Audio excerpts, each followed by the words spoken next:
तो अब एक और क्वेश्चन करते हैं, ये भी सीक्वेंशियल रिएक्शन पे बेस है, बट इसमें एक और इम्पॉर्टेंट कॉन्सेप्ट आ गया जो कि होता है परसेंटेज यील्ड।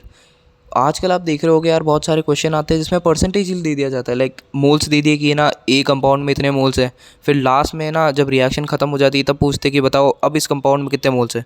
तो वो कॉन्सेप्ट मैंने इसमें डालने की कोशिश करी है।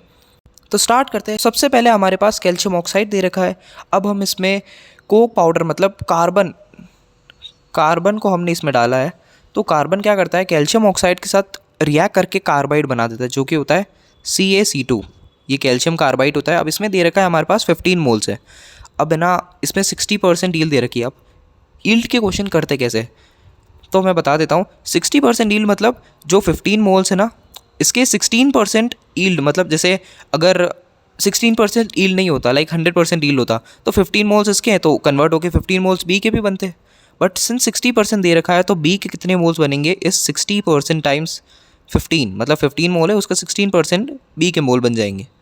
इसको डिवाइड कर देते तो ये 2, ये 5, सॉरी ये 3 और ये 3, तो हमारे पास आ गया कि बी के हो गए 9 मोल्स। ठीक है, सिंस बी के 9 मोल्स है, अब बी बना क्या वो तो देख लेते हैं। अब कैल्शियम कार्बाइड की हाइड्रोलिसिस पे ये इनऑर्गेनिक रिएक्शन जोड़ दी भाई, ये भी बहुत इंपॉर्टेंट चीज़ है। इनऑर्गेनिक, फिजिकल, ये सब मिक्स करके आते हैं भाई जेई एडवांस, जेई मेंस, इनमें क्वेश्चन आजकल तो नीट में भी आ रहे हैं। तो कैल्शियम कार्बाइड के हाइड्रोलिसिस से बनता है हमारे पास ethyne, CH triple bond CH। अब ये बहुत फेमस रिएक्शन है, आपको पता होना चाहिए क्योंकि 11 में पढ़ाई जाती है, जो कि है इथाइन के रेड हॉट ट्यूब, मतलब बहुत हाई टेम्परेचर पे जब हम इथाइन को रिएक्ट कराते हैं तो वो साइक्लिक पॉलीमराइजेशन, मतलब लाइक CH ट्रिपल बॉन्ड ये ऐसा होता है। फिर यहाँ पे 3 मोल यूज़ होते हैं वैसे, ये CH ट्रिपल बॉन्ड CH, फिर यहाँ पे भी एक CH ट्रिपल बॉन्ड CH। तो एक पेरीसाइक्लिक रिएक्शन मैकेनिज्म होती है कि ये बॉन्ड इधर शिफ्ट होगा, ये बॉन्ड इधर और ये बॉन्ड इधर, तो ये कुल मिला के हमारे पास बेंजीन बन जाता है भाई। सिंस बेंजीन बन गया, अब एक है ना बात आप ध्यान रख लो कि इसमें मैंने दे रखा है 100% यील्ड, मतलब बी के जितने भी मोल्स है वो सारे के सारे रिएक्ट कर जाएंगे। तो 9 मोल से हम देख रहे हैं कि भाई एक बेंजीन बनाने के लिए 3 मोल्स रिक्वायर्ड है। ठीक है, 3 मोल्स रिक्वायर्ड है, पर हमारे पास तो 9 मोल्स है, तो बेंजीन के कितने मोल्स बनेंगे, 3 मोल्स। आई थिंक ये समझ में आ गया होगा। अब रिएक्शन में क्या बनेगा आगे वो बाद में देखते हैं, पहले देखते हैं 50% यील्ड मतलब क्या, कि 3 के 50% यील्ड मतलब 3 का आधा मतलब 1.5 मोल्स, तो डी के मोल्स आ गए 1.5।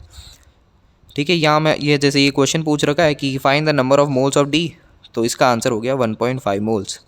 Very simple. मैं आपको क्वेश्चन दिखा दूंगा नेक्स्ट टाउन पे कि भाई जेई मेंस, जेई एडवांस ऐसे ही क्वेश्चन आते हैं। 2022 का उठा के देख लो, सेम रिएक्शन टाइप, मतलब सेम रिएक्शन तो नहीं बट सेम कंसेप्ट यूज़ हो रहा है कि मोल्स दे दिए, फिर परसेंटेज यील्ड दे दिया, लास्ट में जाके पूछा कि बताओ कंपाउंड का मोलर मास कितना होगा।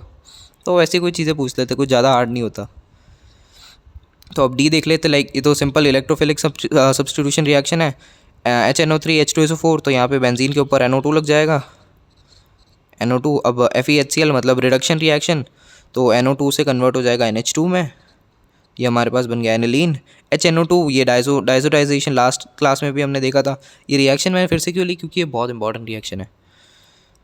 NaNO2HCl या फिर इसको HNO2 भी लिख सकते हो। ये होता क्या है एक्चुअली, NaNO2 प्लस HCl, तो दोनों कंपाउंड को ना लिख के हम HNO2 भी लिख सकते हैं। तो ये क्या करता है, डाइजोटाइजेशन रिएक्शन, तो एनिलीन कन्वर्ट हो जाता है डाइजोनियम सॉल्ट जो कि होता है N2Cl, N2 plus Cl minus. Warm water last class में देखा था हमने कि डाइजोनियम सॉल्ट में वार्म वाटर डालते तो ये फिनॉल में कन्वर्ट हो जाता है। अब फिनॉल आ गया। फिनॉल की जिंक डस्ट की रिएक्शन बहुत सिंपल होती है कि जिंक ऑक्साइड OH को हटा देता है, मीन्स ऑक्सीजन को हटा के ZNO बना लेता है और हमारे पास बच जाता है बेंजीन। तो ये हमारे पास H है। ठीक है, अब एक और हमारे पास क्वेश्चन क्या पूछ रखा है कि find the degree of unsaturation of H। Degree of unsaturation मतलब कितने हाइड्रोजन हमें रिक्वायर्ड होंगे कि बॉन्ड टूट जाए। लाइक बेंजीन का स्ट्रक्चर कैसा होता है, यहाँ पे double bond double bond double bond, तो डिग्री ऑफ अनसैचुरेशन क्या होता है, लाइक यहाँ डबल बॉन्ड है, ये डबल बॉन्ड है, ये डबल बॉन्ड है, तो इनको तोड़ने के लिए एक एक हाइड्रोजन का एटम लगेंगे। बट अगर ये सारे डबल बॉन्ड टूट जाए तो हमारे पास क्या बचेगा, साइक्लोहेक्सीन। तो वो रिंग को तोड़ने के लिए भी एक हाइड्रोजन का मॉलिक्यूल रिक्वायर्ड होगा, लाइक ये रिंग को तोड़ने के लिए। तो डिग्री ऑफ अनसैचुरेशन कितनी हो गई, 4। ये आपको क्लास में पढ़ाया होगा, बस यही था इस क्वेश्चन में। That's all for this video, thank you so much, have a nice day.